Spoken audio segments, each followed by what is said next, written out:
You might ask, what is a sinking fund? A sinking fund is a reverse loan. As a company or an individual, we recognize that we're going to have to buy something at some point in time in the future, something big. Okay. And instead of buying it and then paying it off, what we're going to do is to build up enough cash in our bank account to be able to pay for it when we go to buy it, which makes sense. It's kind of an intuitive way to do it. So the question that becomes then is, how much money do we have to save for a given amount of period of time and at a given interest rate? So effectively, it's like a reverse loan payment. We're paying it in advance. We want to know how much money we have to put aside every period at a given interest rate in order to accumulate enough money to meet our needs, whatever our objectives are for what we want to do with the money. So it's a pretty straightforward concept. So these funds are really interest bearing. We're putting them in some sort of a savings vehicle that is going to earn money. The payments are made at periodic intervals to provide a desired sum of money. So what we do is say we put money into it every year or every 6 months or whatever. They are initiated by a company to accumulate funds for future projects such as replacing equipment, expanding production facilities, or some other type of acquisition. So the basic problem that we're really looking at here is to determine the size of the periodic payment that we need to make. Okay, so we're really saying how we have to put aside in order to meet our objectives. So these payments form an annuity which the accumulated value is known. So effectively, the payments that we're making is the payment in an annuity, and then we build up that payment to an amount that we want to do. Now, in these, for the purposes of most of these sinking funds, the interval of our payment and the interval of the compounding is the same. So really, it's an ordinary simple annuity. It's the simplest of the annuities that we can deal with. The only potential fly in the ointment that we need to be conscious of when we look at these things is the payment made at the beginning of the period or the end of the period? Because if it's made at the end of the period, then it's a straightforward, ordinary, simple annuity using this first formula. FV, which is the amount we want to have at the end, the future value, equals the payment, which is the unknown amount. 1 plus I is the rate of interest that we're dealing with for the period, and N is the number of total compounds, minus 1 over I. Okay, so that's that same standard formula we've seen. And if we make the payments at the beginning of the period, so if we make a payment right now, and we're going to go ahead for another 5 years making payments, then that would be considered a due or an annuity due. And the only difference there is we'd use the same formula, but we'd multiply it by 1 plus I. So we'd get that annuity component added to it. Okay, so that's the basic mechanics of it. So before we go any further, then let's look at a simple example. So we got Atlantic wholesalers, and they want to undertake $1 million expansion 6 years from now. So you can, if you've been up to Sobeys lately, companies are doing those sorts of things on a regular basis. And normally the planning horizon for them is 5 or 6 years. So Atlantic Wholesale, in this case, are going to do this $1 million expansion 6 years from now. And by the time the company wants to accumulate half the cost of the expansion. So effectively, they want to accumulate $500,000 upfront. They might borrow the rest or whatever. It really doesn't matter. All we're looking to do is to accumulate $500,000 in 6 years. So they're going to make the payments into the sinking fund at the end of the next 6 years. So that means it's a regular annuity, okay, if it's made at the end. It's anticipated the money will earn 6.5% compound annually. So the payment is annual and the compounding is annual. What should the size of the annual payments be? How much money in the sinking fund at the end of the 6 years will be interest earnings? And then again, it says this is an ordinary simple annuity, which we know. So what we need to do then is we need to do a calculation that would allow us to determine what the amount of the payment is going to be. So in order to do that, what you need to do is to get the basic information. So it says the time frame is 6 years, and seeing the payments are made and the interest is made yearly, so that's N equals 6. Okay. The company wants to gather up $500,000, so the future value is $500,000. And the anticipated rate of return is 6.5%. 6.5%, which is 0.065. So that will be I. I equals 0.065. And then it's asking me, what is the size of the payment? So we're looking for PMT. That's the first thing we're looking for. So let's go out and find PMT. Well, if we go back to here, we'll know that there's our formula right there. So the future value is the PMT 1 plus I to the N minus 1 over I. So there's the basic formula. Now let's fill the numbers into the formula. So if V, in this case, the future value is 500,000. The payment is unknown. That's what we're looking for, PMT.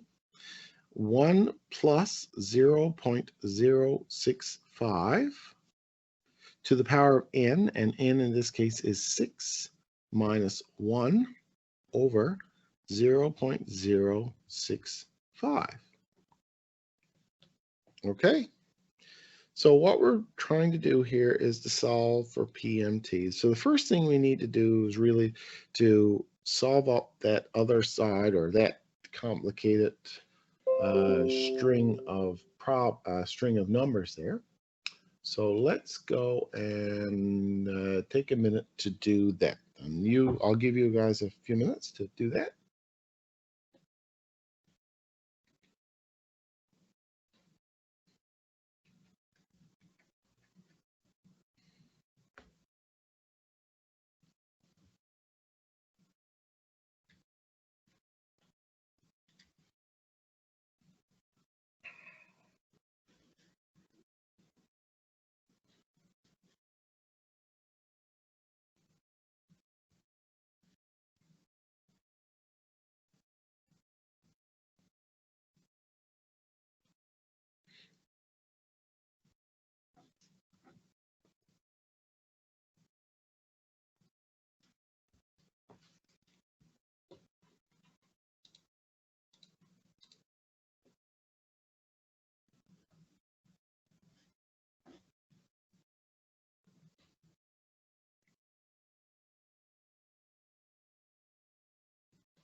So, so what we got here then is the basic information. So we got $500,000 is what we are looking for. The interest is 6.5 divided by 1, which is 0.065, and the end is 6. We just plug the numbers into that formula. And that the payment then comes up in the formula to $70,784.16. Okay. The question also asks, how much interest did we pay? Well, we can calculate the interest simply by taking the payment, the annual payment, multiplying it by 6. That'll tell us how much money we put into it. So taking 70,784.16, multiplying by 6, we get 424,704.96. We know that it will build up to 500,000 time it's all said and done. So the difference between 424,704.96 and 500,000 is $75,295. $75,295.04. So that then is our interest earned. Any questions on that? Nope. No. Okay, I got one more for you to try.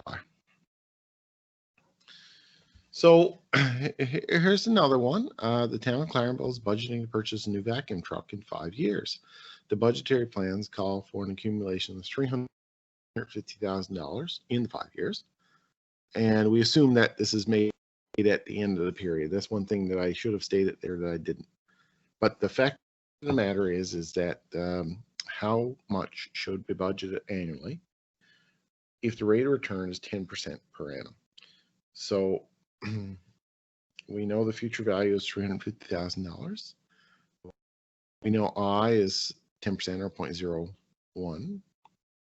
We know N is 5 years, and we know it's just a plain annuity. So we can plug the numbers into the formula. And I've got the answer there, but I'd like you to work out the answer.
So in the case of the sinking fund truck, the septic sewer sucking truck, the future value is 350,000, the interest is 0.10, and is 5.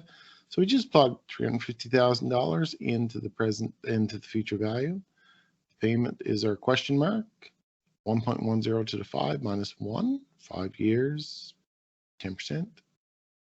This will give us 35,000 equals PMT times 6.1051. We take 35,000 divided by 6.1051, and you'll get 57,329.12 or 11. That's the annual contribution that's required. Now, I'm pretty sure, if I recall, in the assignment, which is, yep, that's the same as, that's the material that the question 5 covers. So you should be able to get that one done. Any questions? No. Okay. Okay. Well, that more or less, and I've got a little video in there, and I've got some other examples put in here. But that's as far as I'm going to go with that, because it's just applying the concept we looked at before. You can take a look at these if you wish later on. They got some, but I got a sense that we're all right with it there in terms of how this sinking fund things work. So I'm going to leave that sinking fund thing now. Okay. Now, what I wanted to do today, the second part of today, and I got to switch my thing here now. Just bear with me.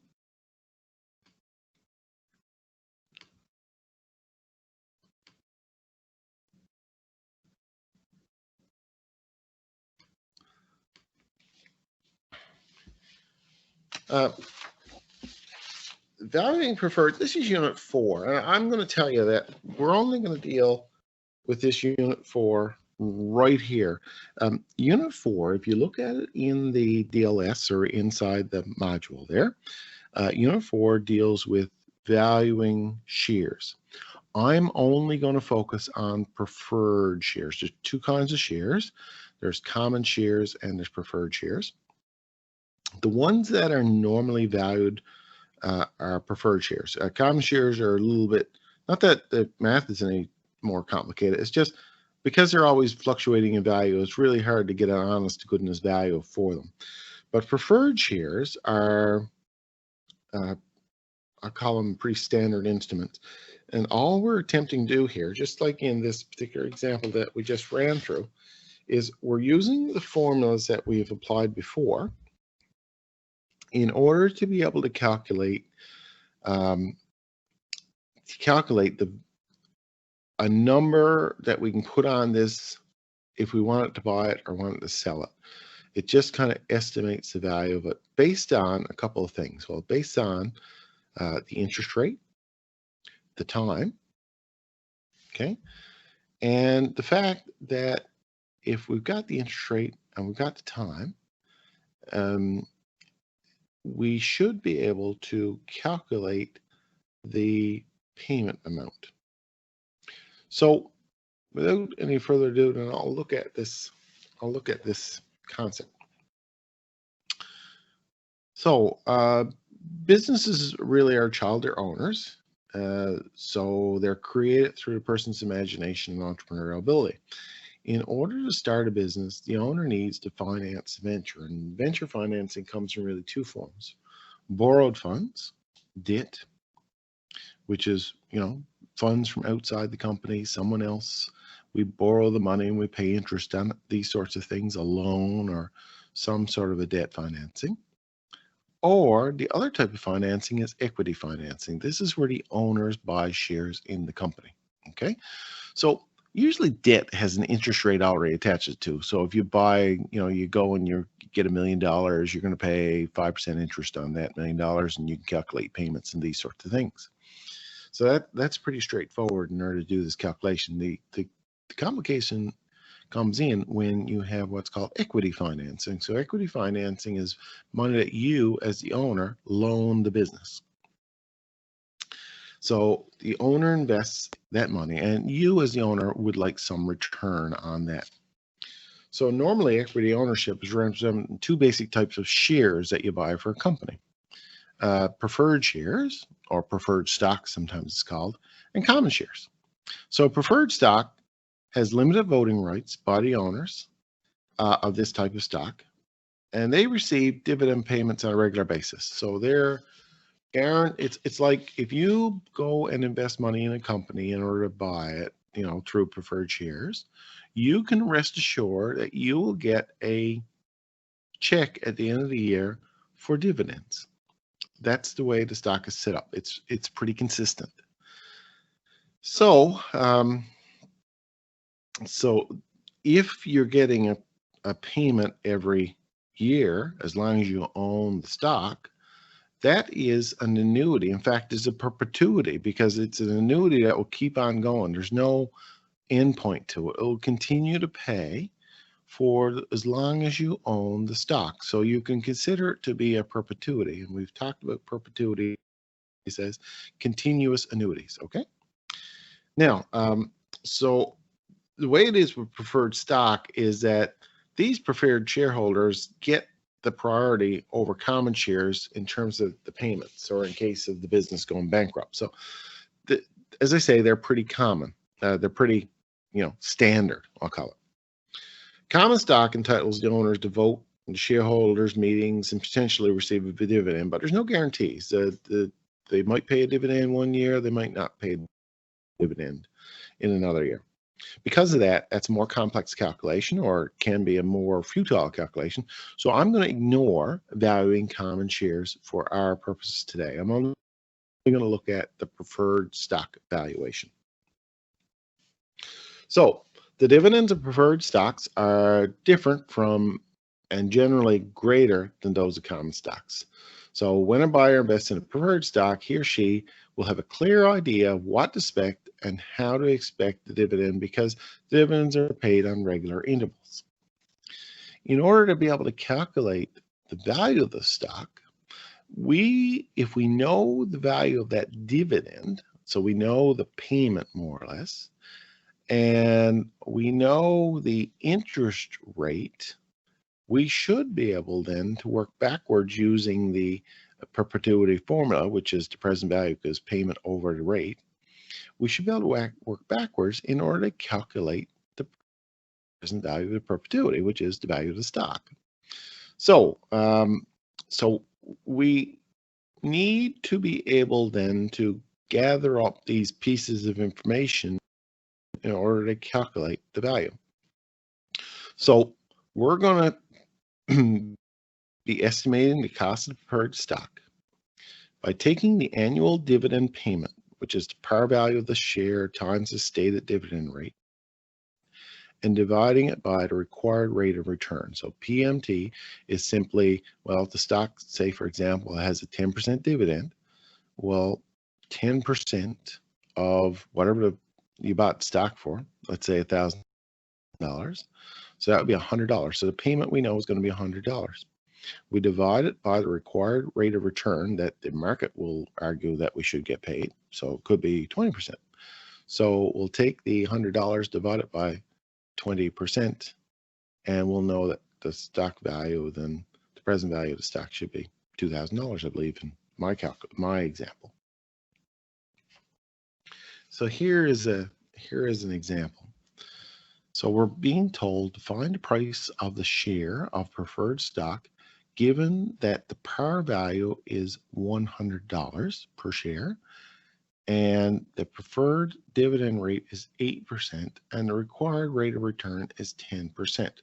Now, stocks, when they're issued, have what's called a par value. That's the face value of the stock. No different when we saw the face value of the bond when we look at bonds. So very similar. So we've got this $100 per share par value, and it has a rate attached to it of 8%. So, if the rate is attached to it at 8%, that means it's going to pay $8 a year in dividend. Okay, so the amount of the payment then will be $8 a year. we can easily calculate the payment of the dividend. The rate then is the required rate of return as what the market is paying. And in this case, the required rate of return is 10%. So we end up with the present value is the payment, which is we calculate to be $8. Then we're going to divide that by the required rate, which is 0.10. And that's going to give us the current market value then of $80. And you can see how that calculates there. So we can calculate the price of stock very straightforward. So we can also, okay, so that's in this particular instance, what we're doing and what we just did there was to figure out what the value of the stock was. But we can also see, and there's 3 bits of information here that are just with any 2, we can find out the third. We could also calculate what's called the rate of return for preferred stock. And again, it's the same formula. It's just that we have different bits of information. So to calculate the rate of return for preferred shares, simply multiply the preferred dividend rate by the par value. So the preferred dividend rate multiplied by the par value of preferred shares over the original share price will give us the rate of return. So here's an example. The preferred stock was purchased for $100, now has a par value of $80. And the preferred dividend rate is 10%. Calculate the rate of return for the stock. So what we got is the preferred dividend rate, 10%, is multiplied by the par value of the stock, or the purchase price of the stock, and that's 10% of 100. And then we've got oh, I got an error made there. I apologize for that. It should be 80, and I can't fix that. Yeah, I can fix that. That should be 0.10 times $80, and that goes over then the $100 par value. And if we multiply 0.10 by 80, we calculate the annual preferred dividend payment of $8. $8 then is divided by 100, and that will give us 8%. Now, how did I end up making that goof? But anyway, the fact of the matter is we've got one of the 3 items. In this case, we need to find out what the rate of return is. So all we're doing here is calculating the rate of return. So here's a couple more examples. Tide Company pays 25-cent dividend every month, and the required rate of return is 6% per year. Calculate the expected value of the stock. Okay, so in order to be able to do this, this is simply, we use the formula there that I've got on the right, PV equals PMT over the rate. Now, this one has a little bit of a fly attached to it in the sense that it's per month. Is the 25 dividend every month, and the required rate of return is 6% annually. So the first thing we need to do is calculate what the rate of return is per month. So we got to take 6 and divide it by the 12. So 6% divided by 12 will give us 0.5%. So that's 0.05. Okay. So what we can do, 0.005, I should say. So what we'll do is we know that the payment in this case is 25 cents, and the dividend is 6% annual. We do that, so that's 0.005. We just plug it in, so the payment over the rate, 0.25 divided by 0.005, and that will give us $50. So the cost or price of preferred stock should be $50 based on that bit of information. Now, here's B. I want you guys to try this one. Find the price of a share of preferred stock given that the par value is $1,000 per share. The preferred dividend rate is 5% and the required rate of return is 3%. So I just wanted you to take a look at that.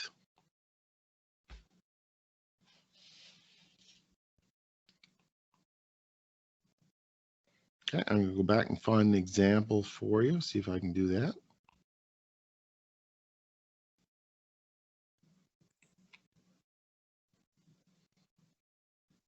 Oops.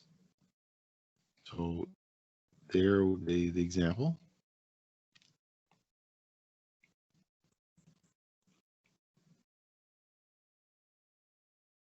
I'm going to go to those questions. I'm going to leave that for a second now.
So in this particular one, I'll just go to B. Won't take too long at it.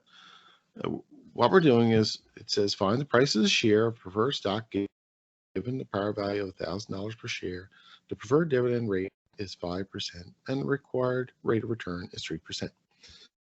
So if we look in the formula, we'll ask ourselves, what do we need? What can we find here?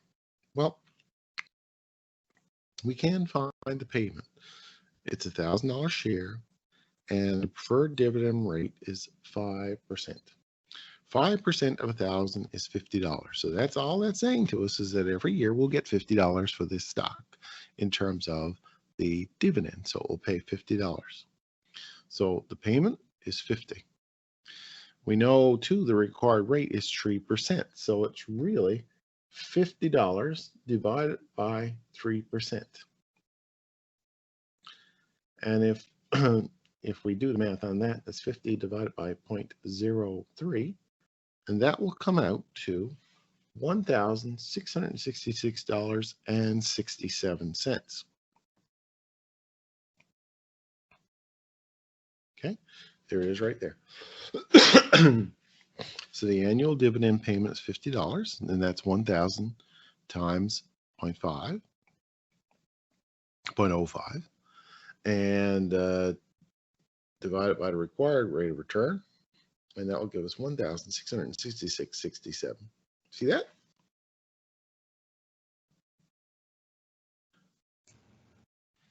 Look at a little bit more complicated one. Bombardier has 3.5 million shares of 1,000 par value preferred stock. They carry annual fixed coupon rate of 7.5%. The preferred stock has a current market price of on the 29th of December of $1,225.45. Find the required rate of return.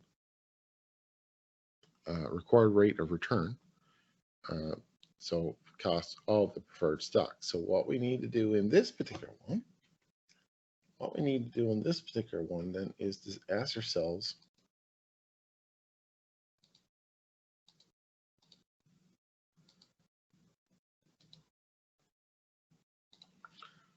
what we need to do here. So let's see, it's $1,000 is the par value of the stock.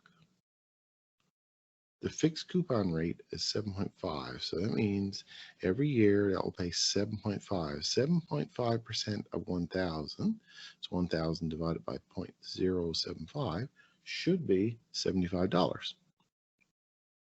So that is the payment. We know that. And we know the current market price of the stock is $1,225.45. So we're looking for here, we're looking for the rate. Okay, so we've got the payment and we've got the current value of the bond or the preferred stock, I'm saying. So with that, then all we need to do there is to say, okay, let's take 75 and divide it by 1,225.45, and that will give us the rate, which will come out to 6.12%. Okay, we're just manipulating around what, everything we're doing in these problems is really just manipulating around these basic numbers right here. So we're just plugging the numbers to get this one, or this one. So if we got 2, we can find the third. So that's the basic concept with that. I got some more self-exercises here for this. You won't find this in the textbook, and that's why I got these self-exercises here. So what I'd like to do over the next 20 minutes is to look at these, okay? So I'd like you to do number 1 and 2, and then I'll cut in and we'll look at number 1 and 2. So take 5 minutes then to do number 1 and 2, 5 or 6 minutes to do 1 or 2. Paul? Yeah. I got 2 questions for you. Okay. 1, which chapter in the textbook would be revolving around this topic? This topic is not well covered in the textbook. So what I've done is I just based it on my notes here. All right. And this slideshow I cannot find in the courses. I will put up the link for it right now. I didn't realize that I didn't do that. If you can't find it, that means I never posted it. Yeah. Okay. It is done in a second. Okay. I'll share it in the course. The material is there in the course. It's just not slideshow.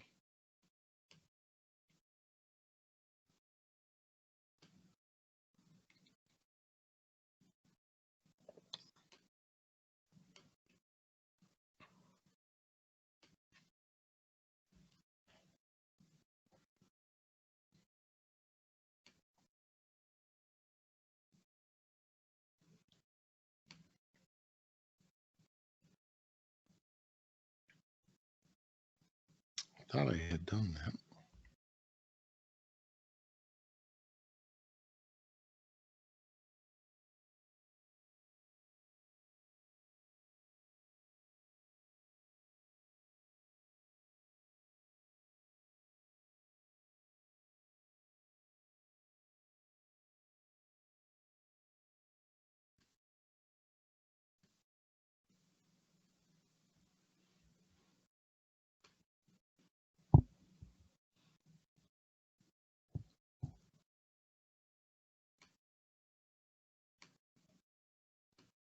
Sorry about that.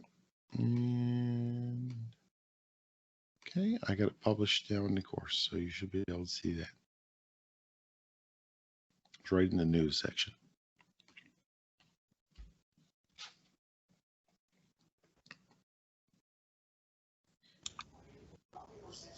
Paul, you've got something on the screen now that's blocking the problems.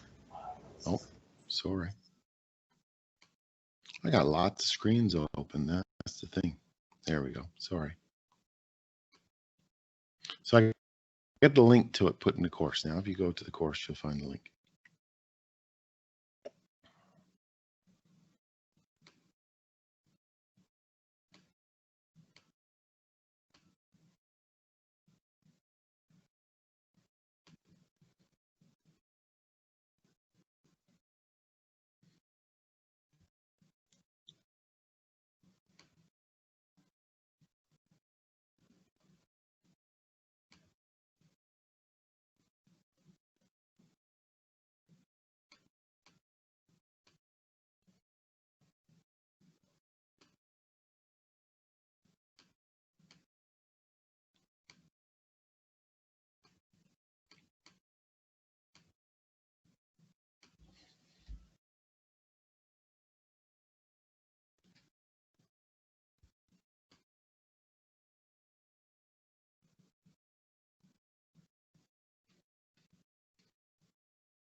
So just take a look at 1 and 2.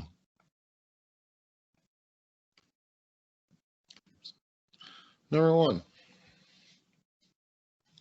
find the price of preferred shares given the par value of $100 a share. So what we've got here in terms of the required information, we've got the present value.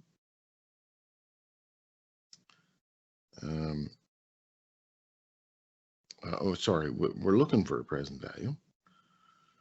We've got the payment. We can calculate the payment. It's 5% of $100 a share. So that's $5. Just the payment is $5. The market rate is the required rate of return is 10%. So we got 2 bits of information. We got the payment and we got the market rate. So what we can do is take the payment of $5, divide it by the market rate, which is 10%. And that will give us the present value, which is the price of preferred share, which is 5 divided by 0.10, which is 50. So we should get $50 as the price of the share.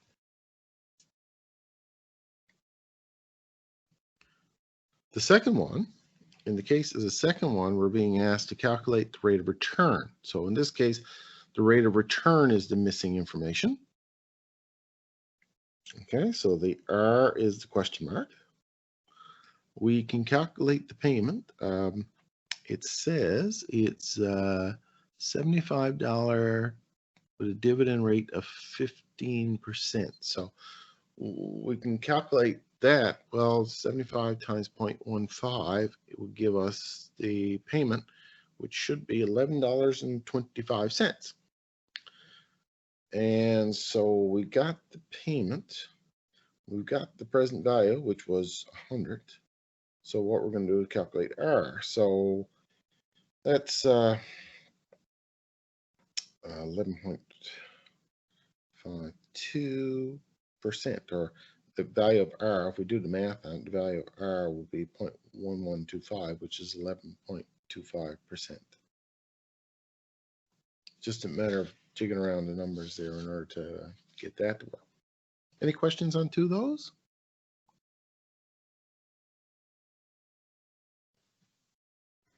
Take a look at the third one. The Bello Company pays 25-cent dividend every month, and the required rate of return is 10% per year. Calculate the expected value of the stock. Now, that one there, I'll notice that the dividend is 25 cents per month, right? 25 cents per month. So let's get everything the same. So it's 25% per month as 10% per year. So 10 divided by 12 would give us 0.0083 or 0.83%. So that will be the required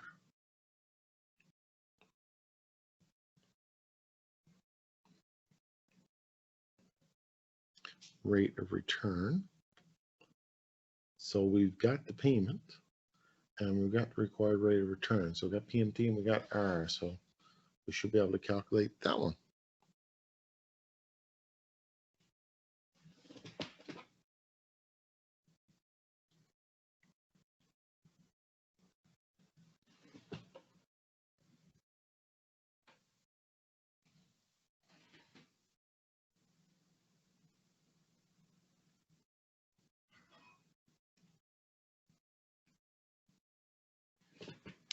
So the payment is 25 cents a share. We adjust the rate for the monthly rate, which is 0.0083. We take the payment, divide it by 0.0083, and voila, we get the expected value of the stock to be $30.12.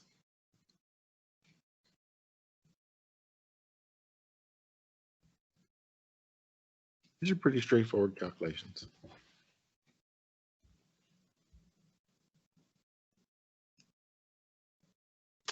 Number 4, find the price of a share of preferred stock. So we're looking for the price there now.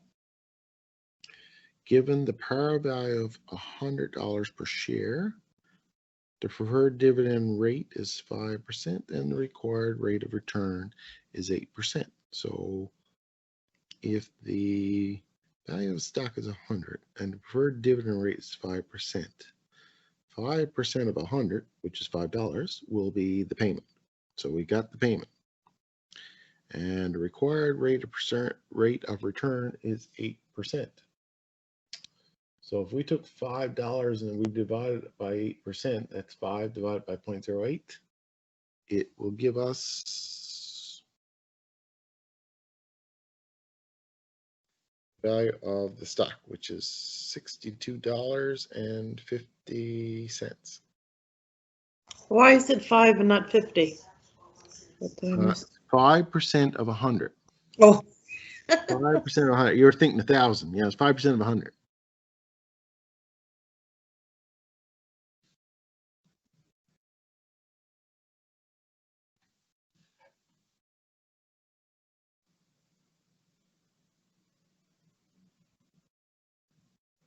Okay, so the last one, 5. BRP has 25 or 2.5 million shares at $100 par value stock. They carry an annual fixed coupon rate of 7.5%. So right off the bat, we know that it's a $100 preferred stock that earns 7.5%. So that means that they'll make $7.50 a year in terms of a dividend. Okay. The preferred stock has a current market price of $1,222.25.45. Find the required rate of return. Now we've more or less just done this one, so we know we can calculate the. So we've got basically we know that the $100 7.5%.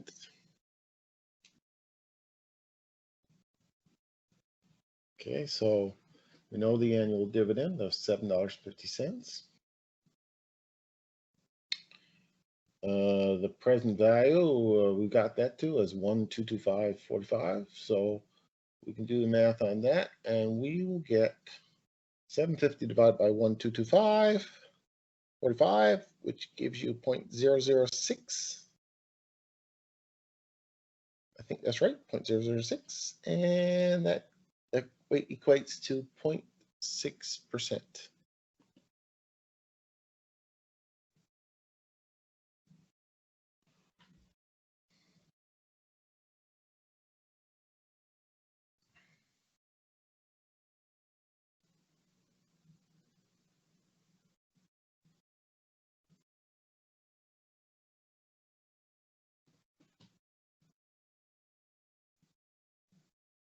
So these bits here,